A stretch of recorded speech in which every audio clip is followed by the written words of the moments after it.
Commentary screen reader, or the Chinese screen reader, has gotten really popular among blinds and visually impaired recently. And here, on the Blind Android Users podcast, we will have a series of episodes in which we will talk about how to use the screen reader and how to get the best out of it.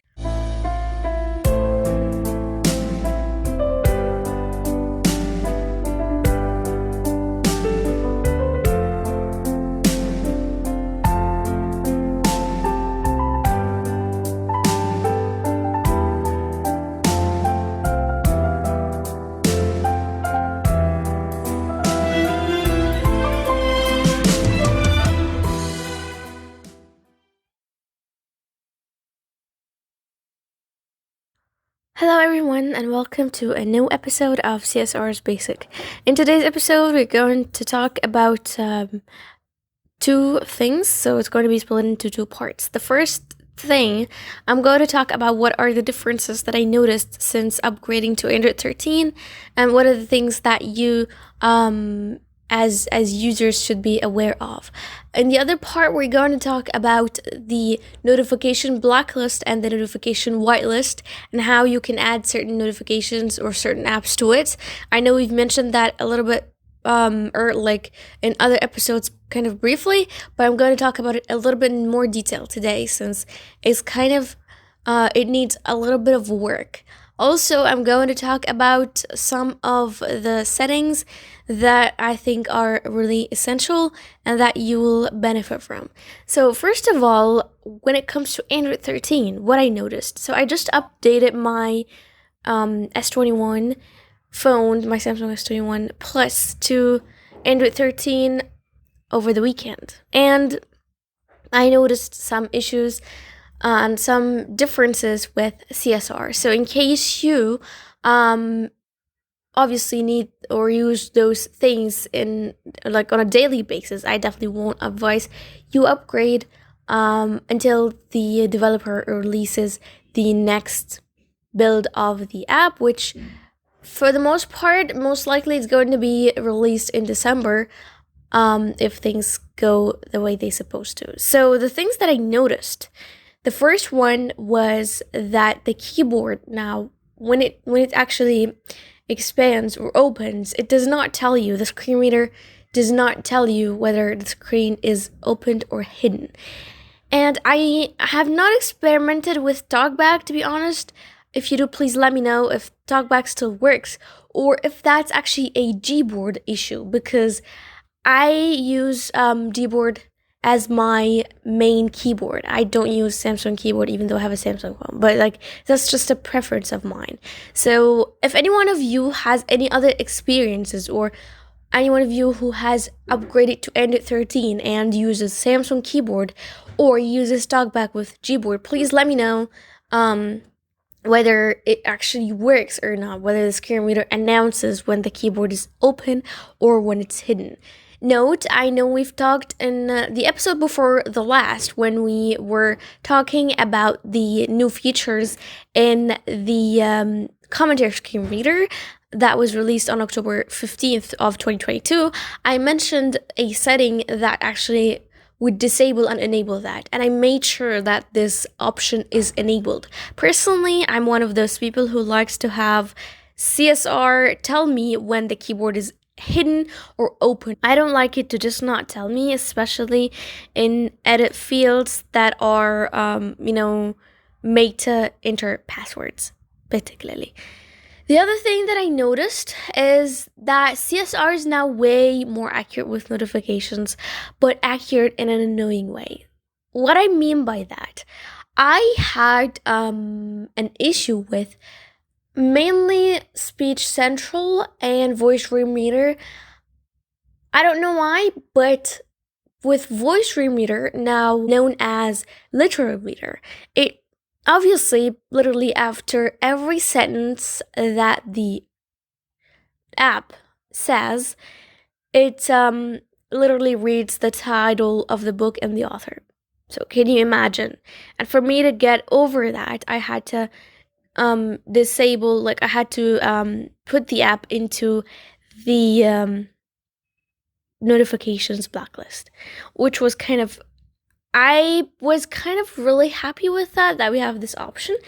But I experimented with talkback, and we obviously don't have this issue with talkback at all. So, and with Speech Central, after every chapter, it reads the title 3 times, or sometimes 4. It depends. I don't know. It depends on what.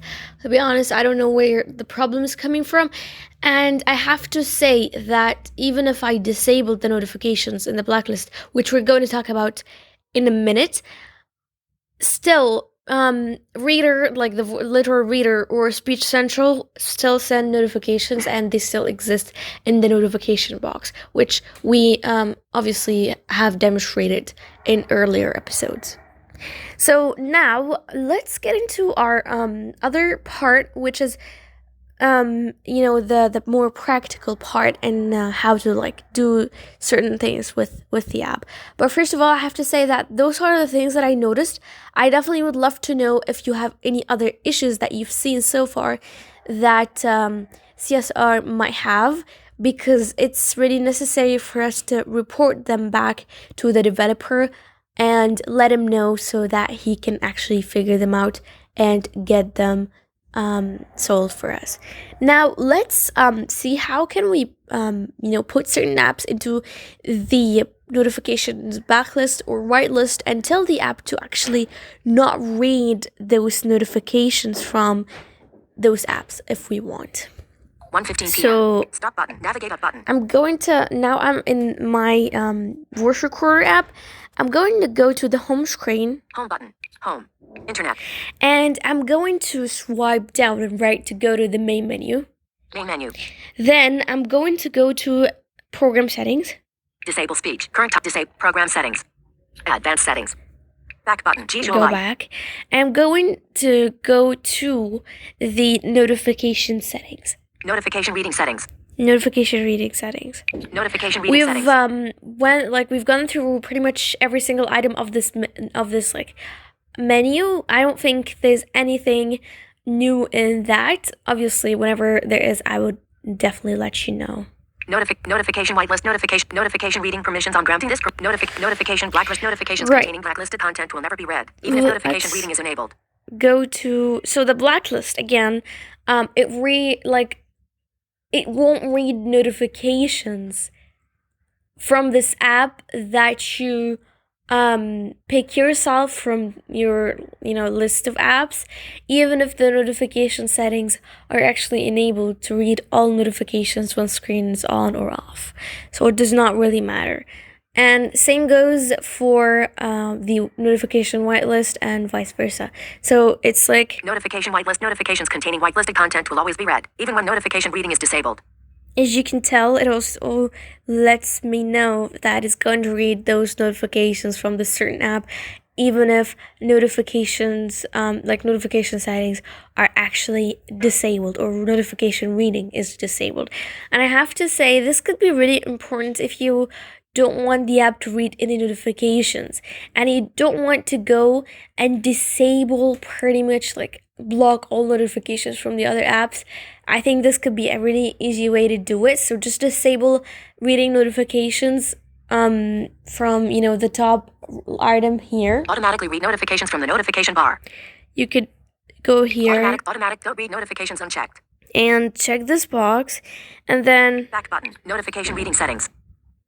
Notification whitelist. Notification whitelist. Notifications. Go to the notifications notification whitelist, and assign the apps that you want their notifications to be read. I think that's a pretty neat feature.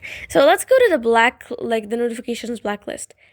And all the settings that we're going to do and the things that are going to apply also apply for the notification whitelist. So it's pretty much similar. Notification blacklist. Notification blacklist.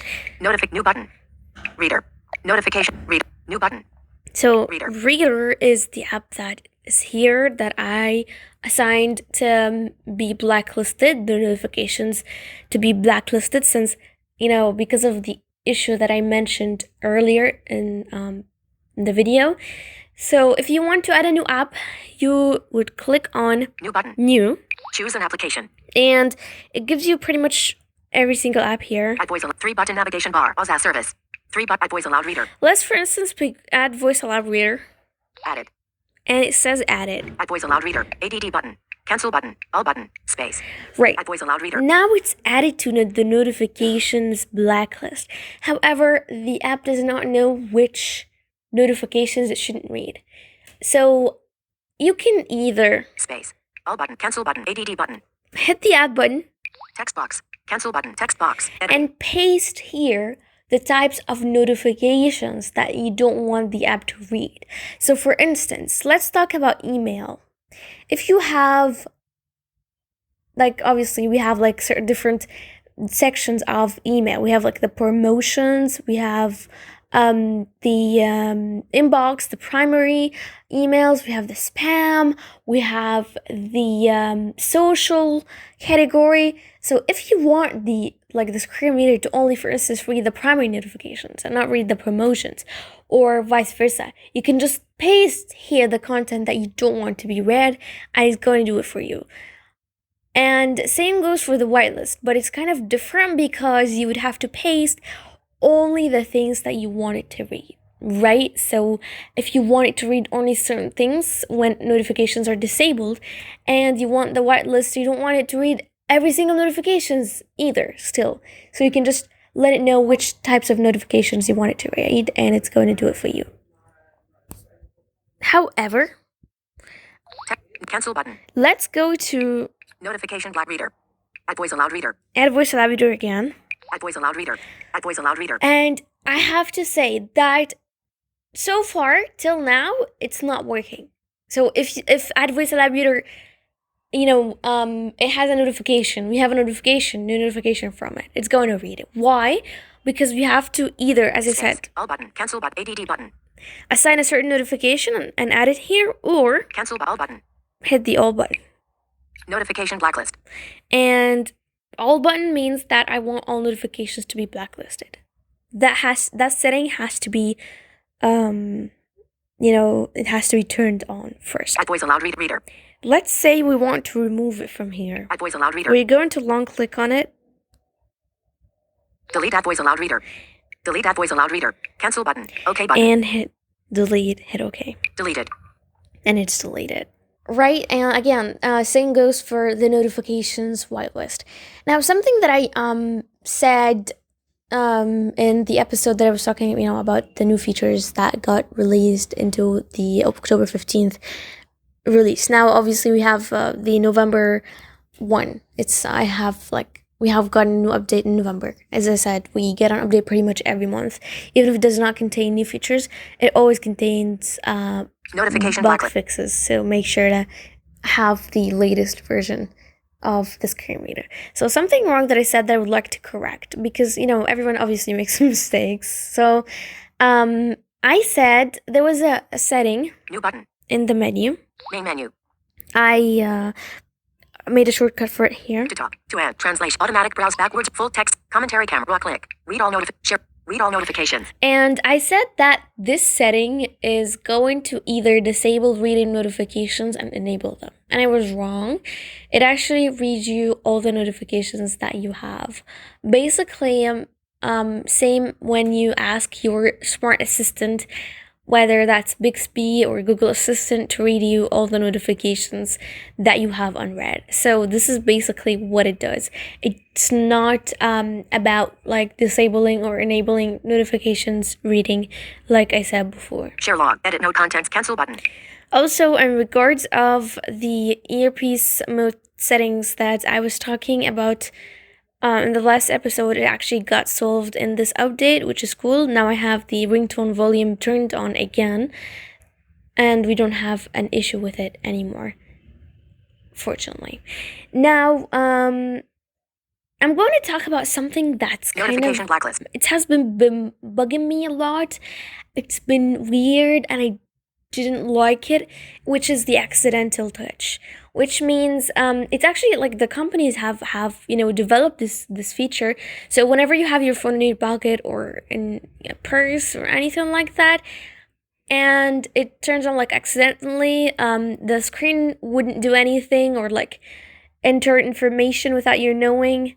because like it moves against your pocket, inside of your pocket, or the purse or anything. So they developed this accidental touch feature. However, sometimes it might be a little bit annoying because it works when you don't want it to. It might consider your fingers an accidental touch or anything like that, which was kind of annoying. So here we have, back button. if we go to the advanced settings, Notification reading settings. I might Back say. button. Visual light. Notification. Add. Extend. Advanced setting. Advanced settings. And we go to operation settings. Schedule task. Resource man. Commentary tab. Visual web operation settings. Operation. Remember position of the focus check. Lift your finger to activate them. Lift your finger to use one finger full screen. Navigate. Prevent accidental touches. Checkbox unchecked. Prevent accidental touches, checkbox unchecked. Now, on my Samsung S21 Plus phone, we have in the settings, in the advanced settings, in the phone settings, we have like disabling accidental touch if we want. However, if you don't have this functionality on your phone, you can disable it from here. Or if you want to prevent accidental touches on lock screen only, checkbox unchecked, unavailable. Obviously it's unavailable because here it's unchecked. Prevent accidental touches, checkbox unchecked. If I check it, it's going to work perfectly fine, but it's unchecked. So if you want to kind of customize it and you don't want it to work unless it's on a lock screen, so you can just enable this item. However, I have it disabled in my phone settings anyways, because it kind of annoys me to an extent. So I just disabled it from here, and then in the latest update, or in fact the update that was released on October the 15th, it was added and I was really happy with it. Also note, you can actually access that from the main menu as well. Something else that I noticed in the latest update that many people have been requesting, and I'm one of them obviously. Menu customization. Other settings. Here it's also in the advanced settings. If you go to other settings, in the advanced settings. Other settings. Other setting. Enable screen curtain on startup. Other settings. The last item in the menu. Enable screen curtain on startup, checkbox unchecked. Enable screen curtain on startup. So in TalkBack, if you have the screen curtain on, right, and you restart your phone, TalkBack is going to turn screen curtain on automatically. But with CSR, we used to have this problem where we cannot do that. The screen reader wouldn't turn on the screen curtain automatically, which was a problem to certain people who might not notice that when they restart their phones or anything like that. And it kind of made them a little bit annoyed. But now if you check this box, it won't be a problem anymore. You can actually have that, and it's going to be turned on startup of the screen reader. Another thing we talked about in our October 15th/16th episode was the selection menu, which you can access it through function clear, select other settings, copy button. Going to the function menu and then opening this select dialog. And I mentioned the fact that the developer, for some reason, in the October 15th episode, made it into like a word by word and a sentence by sentence, a paragraph by paragraph dialogue. Now it's back to word by word. Cancel button. Dialogue is you can have it anytime, but also other settings. For premium users, you can access this dialogue. That's like you can have like paragraphs and sentences and all that as checkboxes through going to the main menu. Main menu. And finding hitting more once. Main menu. Function menu. Advanced automatic reading mode. Until list browse no browse granular read by parent read whole full text selection. Full text selection. Other settings. Cancel button. Select all. Copy button. Export button. We have copy, export, select all the things that we have demonstrated sentences already before. Word by word sentences, button. word by Characters word, button. Paragraphs button. Custom unchecked. Paragraphs. Custom unchecked. And then the checkboxes. Copy button. The words as checkboxes. Select all button. Cancel button. Obviously, if you need to get out of here, you should press the select cancel button. Other settings. Button. So that's been it for today. I hope you enjoyed this episode and it was useful to you. If you have any questions, feel free to reach me out at contactus@blindandusers.com. I'd be happy to hear your feedback and questions. And thank you so much for listening. We'll see you next week. I hope you enjoyed this episode. If you do actually have any questions, do feel free to reach out to me or to the whole podcast at contact us at blindandroidusers.com. And I hope you enjoyed this one. We'll see you next week. Thanks for listening.